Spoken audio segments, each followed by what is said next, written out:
Hello மக்களே, சில பேர் எப்பயாவது வாழ்க்கையில் ஒரு வாட்டி கம்பேக் தருவாங்க. ஆனால் கம்பேக்கே கன்சிஸ்டன்சியாக தருவார் அப்படின்னா நம்ம கண்ணை மூடிட்டு சொல்லலாம், அது ஹர்திக் பாண்டியா தான். இந்தியன் கிரிக்கெட் டீமில் கபில் தேவ்க்கு அப்புறமா ஒரு நல்ல ஃபாஸ்ட் பவுலிங் ஆல்ரவுண்டர் அப்படின்னா அது கண்டிப்பாக குங்ஃபு பாண்டியா தான். ஹர்திக் பாண்டியா இப்போ இருக்கிற நிலைமைக்கு வரத்துக்கு எவ்வளோ ஸ்ட்ரகிள்ஸை ஃபேஸ் பண்ணார், எவ்வளோ கஷ்டத்தை பட்டாருன்னு சொல்லிட்டு தான் நம்ம இந்த வீடியோவில் பார்க்க போகிறோம். சிம்பிளாக சொல்லணும் அப்படின்னா the fall and rise of clutch god Hardik Pandya. So வீடியோக்குள்ளே போகிறதுக்கு முன்னாடி நீங்கள் இப்போ நம்ம சேனலுக்கு ஃபஸ்ட்டு வாட்டி வந்திருந்தீங்கன்னா மறக்காமல் இந்த வீடியோக்கு லைக் கொடுத்துட்டு அப்படியே சேனலையும் சப்ஸ்கிரைப் பண்ணி சப்போர்ட் பண்ணுங்கள். இப்போ வாங்க வீடியோக்குள்ளே போவோம். ஹர்திக் பாண்டியா அவரோட அண்டர்-16 எல்லாமே பரோடா டீமுக்காக தான் ப்ளே பண்ணார். அங்கே ரொம்பவே சூப்பராக ப்ளே பண்ணதாலேயே கரெக்டாக 2014 ஐபிஎல் ஆக்ஷனில் ஹர்திக் பாண்டியாவோட பேர் வருது. பட் அப்போது எந்த டீமுமே ஹர்திக் பாண்டியாவை எடுக்காமல் அந்த சீசன் அவர் அன்சோல்டில் தான் போகிறாரு. கிளட்ச் காட் ஹர்திக் பாண்டியாவே ஃபர்ஸ்ட் சீசன் அன்சோல்டில் தான் போயிருக்காரு. அதுக்கப்புறமா ஹர்திக் பாண்டியா திருப்பியும் 2015 ஐபிஎல் ஆக்ஷனில் வராரு. பட் இந்த வாட்டி மும்பை இந்தியன்ஸ் ஹர்திக் பாண்டியாவை வெறும் 10 lakhsக்கு வாங்கிட்டாங்க. வந்த மொதல் சீசன்லேயே ஹர்திக் பாண்டியா கேகேஆரோட நடந்த மேட்ச்ல வெறும் 31 பால்ல 61 ரன் அடிச்சு அவரோட ஐபிஎல் என்ட்ரியை கொடுத்துருப்பாரு. அவரு அந்த சீசன் பயங்கரமா பெர்ஃபார்ம் பண்ணதாலேயே இந்தியன் டீமுக்கு ஆடுறதுக்குமே ரொம்பவுமே சீக்கிரமா சான்ஸ் கிடைச்சது. 2016 ஹர்திக் பாண்டியா அவரோட ஃபர்ஸ்ட் T20 மேட்சை ஆஸ்திரேலியாவுக்கு ஆப்போசிட்டா ப்ளே பண்ணாரு. அவரோட ஃபர்ஸ்ட் ஓவர்லேயே கிட்டத்தட்ட 3 வைடு போர்டு தான் ஸ்டார்ட் பண்ணாரு. அதே 2016 அவருக்கு ஓடிஐ கேப்பும் கிடைச்சது. அதுல ஒரு இன்ட்ரெஸ்டிங்கான ஃபேக்ட் இருக்கு. அதாவது ஹர்திக் பாண்டியா அவரோட ஓடிஐ கேப்பை தி கோட் ஆல்ரவுண்டரான கபில் தேவ் தான் வாங்கியிருப்பாரு. அப்போ கபில் தேவ் ஹர்திக் பாண்டியாட்ட கேப் கொடுக்குறப்ப பார்த்து நல்லா விளையாடுப்பான்னு சொல்லியிருக்காரு. அதுக்கு நம்ம ஹர்திக் பாண்டியா என்ன பண்ணாரு தெரியுமா? டெபுட்டான மொதல் மேட்ச்லேயே 36 ரன் அடிச்சு அதோட 3 விக்கெட்டையும் எடுத்து ஃபர்ஸ்ட் மேட்ச்லேயே மேன் ஆஃப் த மேட்ச் அவார்டையும் வாங்கியிருப்பாரு. என்னதான் ஹர்திக் பாண்டியா இவ்வளோ பண்ணியிருந்தாலும் பட் ஹர்திக் பாண்டியா ஃபேமஸ் ஆனதுக்கு ஒரு முக்கியமான மேட்ச் இருக்கு. அதுதான் 2016 T20 வேர்ல்ட் கப்ல நடந்த பங்களாதேஷோட நடந்த அந்த ஒரு மேட்ச் முடிஞ்சிட்டுன்னு சொல்லிட்டு எல்லாருமே டிவி ஆஃப் பண்ணிட்டு போயிட்டாங்க. ஆனா அந்த நேரம் தான் ஹர்திக் பாண்டியா லாஸ்ட் 2 பால்ல 2 விக்கெட் எடுத்து கடைசி ஒரு பாலுக்கு 2 ரன்னுங்கிற நிலைமையில ஒரு தரமான பாலை போட்டு அந்த மேட்சை இந்தியாக்காக வின் பண்ணி கொடுத்துருப்பாரு. அப்படியே ஹர்திக் பாண்டியாக்கு 2017 டெஸ்ட் கேப்பும் கிடைக்குது. சரி ஓகே, ஹர்திக் T20 மட்டும் ஒரு நல்ல பிளேயர்னு சொல்லிட்டு எல்லாம் நினைச்சிட்டு இருந்தாங்க. ஆனா அப்போதான் 2017 சாம்பியன்ஸ் டிராஃபி ஃபைனல் வந்துச்சு, அதுவும் பாகிஸ்தான் கூட. அந்த மேட்ச்ல டோட்டல் இந்தியன் டீமே ஸ்ட்ரகிள் இருக்கிறப்ப உள்ள வந்த விண்டேஜ் பாண்டியா பாகிஸ்தான் பவுலர்ஸை போட்டு புரட்டி எடுத்து அந்த மேட்ச்ல ஒரு தரமான 76 ரன் அடிச்சு அன்எக்ஸ்பெக்டடா ரன் அவுட்ல அவுட் ஆயிருப்பாரு. அப்படியே 2017 ஸ்ரீலங்காவோட ஒரு டெஸ்ட் செஞ்சுரியை போட்டு அது மட்டும் இல்லாம சவுத் ஆப்பிரிக்காலே போய் 91 ரன் சவுத் ஆப்பிரிக்காவோட ஸ்கோர் பண்ணியிருப்பாரு. சரி ஓகேப்பா, கபில் தேவ்க்கு அடுத்து ஒரு நல்ல ஆல் ஃபார்மேட் ஆல்ரவுண்டர் கிடைச்சிட்டாருன்னு சொல்லிட்டு தான் எல்லாம் நினைச்சிட்டு இருந்தாங்க. பட் அப்பதான் ஹர்திக்கு ஒரு அன்எக்ஸ்பெக்டட் மேஜர் இன்ஜுரி ஆச்சு. 2018 ஏஷியா கப்ல பாகிஸ்தானோட நடந்த மேட்ச்ல ஹர்திக்கு ஒரு பெரிய லோயர் பேக் இன்ஜுரி வந்திருக்கும். அந்த இன்ஜுரி எந்த அளவுக்கு சீரியஸ்னு பாத்தீங்கன்னா மேட்ச் நடந்துட்டு இருக்கிறப்பவே ஹர்திக்கை ஸ்ட்ரக்சர்ல தான் கொண்டு போயிருப்பாங்க. சரி அவ்வளவுதான்ப்பா, ஹர்திக் பாண்டியா முடிஞ்சிட்டாருன்னு சொல்லிட்டு தான் எல்லாம் நினைச்சிட்டு இருந்தாங்க. ஆனா அப்போதான் 2019 ஐபிஎல்ல ஹர்திக் பாண்டியா வெறித்தனமா வந்து ஒரு பிரைம் ஃபார்மா காமிச்சிருப்பாரு. எந்த அளவுக்கு அப்படின்னா அந்த ஒரு சீசன்ல ஒரு பினிஷரா இருந்து 402 ரன் அடிச்சிருப்பாரு. அது மட்டும் இல்லாம 14 விக்கெட்டையும் எடுத்திருப்பாரு. அந்த கேகேஆரோட நடந்த மேட்ச்லாம் இப்பயுமே கண்ணில் நிக்குது. அதெல்லாம் வந்து ஒரு பிரைம் பாண்டியாவோட நாக்கு. வெறும் 34 பால்ல 91 ரன்ஸ் அடிச்சிருப்பாரு. சுனில் நரேனை அந்த மாதிரிலாம் 6 அடிச்சு என் வாழ்க்கையில பார்த்ததே கிடையாது. பிரைம் பாண்டியாவின் தரமான சம்பவங்கள் அதெல்லாம். பாண்டியா அந்த ஐபிஎல்லோட நிப்பாட்டிக்கல.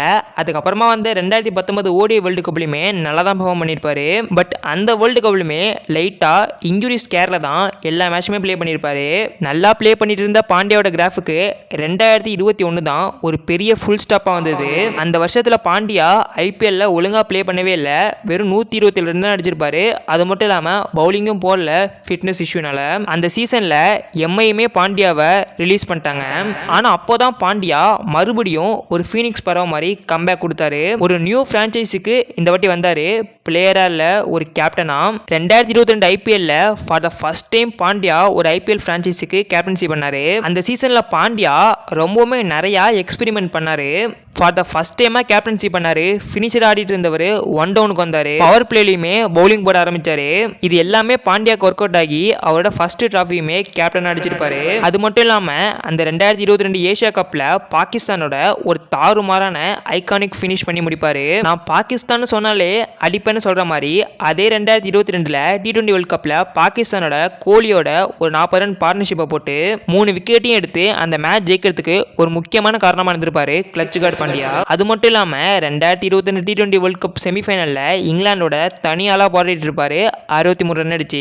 அதுக்கு அடுத்த வருஷமான 2023 IPL ஃபைனல்லையுமே ஜஸ்ட் 1 ரன்ல டிராஃபியை மிஸ் பண்ணியிருப்பாரு. 2023 ODI வேர்ல்ட் கப்ல பங்களாதேஷோட நடந்த ஒரு மேட்ச்ல திருப்பியும் ஒரு இன்ஜுரி. ஆனா அப்போ தெரியல அந்த ஒரு இன்ஜுரினால தான் இந்தியாவுக்கு ஒரு ODI வேர்ல்ட் கப் போக போகுது அப்படின்னு. அப்படியே அந்த 2023 வருஷமும் சோகத்திலே முடியுது.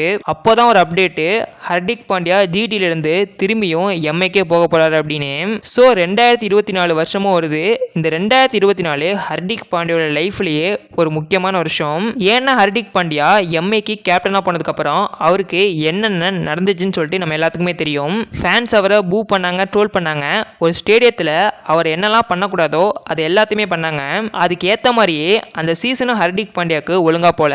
ஹர்திக் பாண்டியா மேலே எந்த அளவுக்கு அப்போ ஹேட் இருந்துச்சுன்னு பார்த்தீங்கன்னா T20 வேர்ல்ட் கப் ஸ்குவாட்ல எதுக்கு ஹர்திக் பாண்டியாவை எடுத்தீங்கன்னு சொல்லிட்டு கேட்குற அளவுக்கு தான் அப்போ ஹர்திக்கு ஹேட் இருந்துச்சு. இவ்வளோ ட்ரோல்ஸுக்கு ஆளான கிளட்ச் கார்டு ஹர்திக் பாண்டியா எதையுமே காதில் வாங்காம 2024 T20 வேர்ல்ட் கப்புக்கு வந்தாரு. பேய் வெறியில வந்த பாண்டியா அந்த T20 வேர்ல்ட் கப்ல போட்டு பொழந்து எடுத்துட்டாருன்னு தான் சொல்லணும். கிட்டத்தட்ட 144 ரன்னு 11 விக்கெட்டு.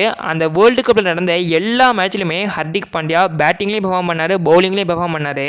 முக்கியமாக சொல்லணும் அப்படின்னா 2024 T20 world cup final class and wicket, அந்த ஒரு விக்கெட்னால தான் நமக்கு அந்த T20 வேர்ல்டு கப்பே கிடைச்சது.